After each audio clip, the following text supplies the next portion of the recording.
पहले जब हमने हाल की फर्क देखी तो इसमें वक्फ बोर्ड मालिक बैठा है और इसमें कब्जेदार गांव के, हमारे गांव के जो मियाँ बोलते हैं फकीर, उनके नाम वो हम कब्जेदार बैठे थे।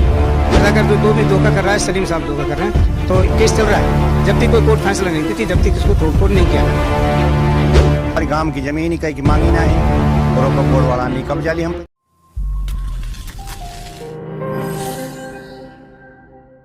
तावड़ू खंड के गांव गुरनावट में वक्फ बोर्ड प्रशासन द्वारा नोटिस भेजे जाने के बाद गांव में हड़कंप मच गया। दरअसल वक्फ बोर्ड द्वारा गांव के कुछ चुनिंदा लोगों के पास ही चौकीदार की मार्फत नोटिस भेजे गए हैं। नोटिस में कहा गया है कि ग्रामीणों द्वारा वक्फ बोर्ड की जमीन के कब्जे को 17 अप्रैल तक खाली करना था, लेकिन उसके बावजूद भी कब्जे को खाली नहीं किया गया। अब 23 अप्रैल को उक्त भूमि को पुलिस व प्रशासन की मदद से खाली कराया जाएगा। अगर किसी ग्रामीण द्वारा कोई दखल अंदाजी की गई तो उसके खिलाफ कानूनी कार्यवाही अमल में लाई जाएगी। अगर हम ग्रामीणों की माने तो साल 1981 से पहले राजस्व रिकॉर्ड में उक्त भूमि ग्राम पंचायत की देह शामलात भूमि में थी, लेकिन वक्फ बोर्ड ने उक्त भूमि को गलत तरीके से अपने नाम करा लिया, जिस भूमि को लेकर ग्रामीणों द्वारा अदालत में केस भी दायर किया हुआ है। मेरा नाम हसन है जी।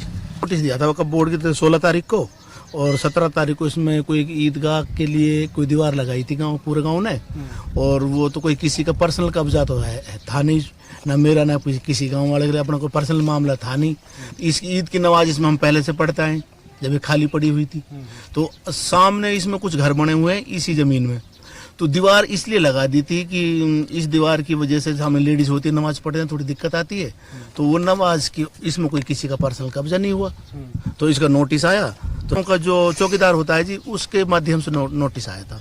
गांव के 10-5 मौजूदा आदमियों का नाम थे उसमें, और इसको भाई पुलिस बल के साथ आएंगे, कोई इसमें कोई गलत काम ना करे। नोटिस में ये बात, इससे पहले जब हमने हाल की फर्क देखी तो इसमें वक्फ बोर्ड मालिक बैठा है और इसमें कब्जेदार गाँव के, हमारे गाँव के जो मियाँ बोलते हैं फकीर, उनके नाम वो हम कब्जेदार बैठे थे। तो हमने तो ये सोच के दीवार को लगाया था कि जब वक्फ बोर्ड की जो जमीन होती है, चाहे तो ईदगाह के लिए होती है चाहे कब्रिस्तान के लिए होती है, इसमें कोई उनको ऑब्जेक्शन नहीं होना चाहिए था। मेरा नाम जमील है। इस पे कब्जा कुछ नहीं है, सिर्फ ईद की नमाज हम इससे 4-5 साल से पढ़ते हैं इसी खेत में, और आगे बसारत है जी। आपके गांव वालों ने सोचा कि लेडीज दिखती हैं नमाज पढ़ते समय, पूरा के सामने बड़ा एक डंडा कर दें, तो जिसमें नमाज पढ़ा था इमाम। पहले जो जमीन थी गांव देश पंचायत थी, इसमें पंचायत का भी है और पंचायत देश शामला थी जी। तो उसके बारे में हम ये अपील करना चाहते हैं जी, वक्फ बोर्ड वालों से हमने पहले भी कहा है, एसडीएम साहब के सामने मीटिंग भी हुई है कि हमारा जो ये काम है, हम पहले नमाज पढ़ते तो उन्होंने एक शर्त रखी कि आप इसमें कुछ आगे कार्रवाई नहीं करेंगे, कुछ नहीं पाएंगे। मैंने कि बिल्कुल नहीं रखेंगे जी। बोला कि जी आप भी कुछ दो ना हमारे लिए, लिख के तो दो। बोल के हम दफ्तर पे देंगे, लेटर पैड पे लिख कर गए। तो वो हमारे साथ धोखा क्या, हमारे पास वहाँ साइन ले लिए और वहाँ पे एसडीएम के सामने लिख दिया। तो हम दफ्तर पे पहुँचे तो हमारे लिए मना कर दिया सलीम साहब ने। वक्फ बोर्ड से एक सलीम है, वो रजिस्टर्ड मैनेजर हैं या अफसर है कोई, 9 में बैठते हैं।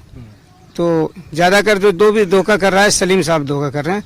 तो केस चल रहा है, जब तक कोई कोर्ट फैसला नहीं देती जब तक इसको तोड़फोड़ नहीं किया जाए। हमारे गांव की जमीन ही कहीं की मांगी ना है और वक्फ बोर्ड वाला नहीं कब्जा ली हम पे। पंचायत दे आ रही है जी फर्द में 5 है, और अब ये वक्फ बोर्ड में ले ली हो। तो हम तो यहाँ चाह जी हमारे यहाँ में ईदगाह बनी रहे, हम फोड़ थोड़ ना होए, और प्रशासन से भी कहा जी अब जो है हमारी आए मत तोड़ा फोड़ा भाई, जब तक हमारी जान रहेगी जब तक लड़ूंगा, बिल्कुल ना हट, सुप्रीम कोर्ट तक भी लड़ूंगा। बता दें कि तावड़ू खंड के गांव गुरनावट की करीब 20 कनाल भूमि पर करीब 5 साल से ग्रामीण ईद की नमाज अदा करते हैं। उन्होंने उक्त भूमि पर दीवार व गेट भी लगाया हुआ है, लेकिन वक्फ बोर्ड अब यहां पर लगी दीवार व गेट को हटाने के लिए 23 अप्रैल को दलबल के साथ पहुंचकर दीवार व गेट को हटाने की बात कर रहा है, जिसे लेकर अब ग्रामीणों और वक्फ प्रशासन के बीच भूमि विवाद गहराता दिखाई दे रहा है। बता दें कि नूंह जिले में करीब 2900 से अधिक संपत्ति वक्फ बोर्ड की बताई जा रही है, जिनमें से अधिकतर संपत्ति पर अवैध कब्जे बताए जा रहे हैं। लेकिन नए वक्फ बोर्ड कानून के शुरू होते ही वक्फ प्रशासन ने अवैध कब्जा हटाने की मुहिम शुरू कर दी है। लेकिन देखने वाली बात यह होगी कि क्या वक्फ बोर्ड अवैध कब्जों को हटवाने में सफल हो पाएगा। देश व प्रदेश की खबरों को सबसे पहले देखने के लिए हरियाणा वरदान चैनल को सब्सक्राइब करें, लाइक करें व शेयर करें।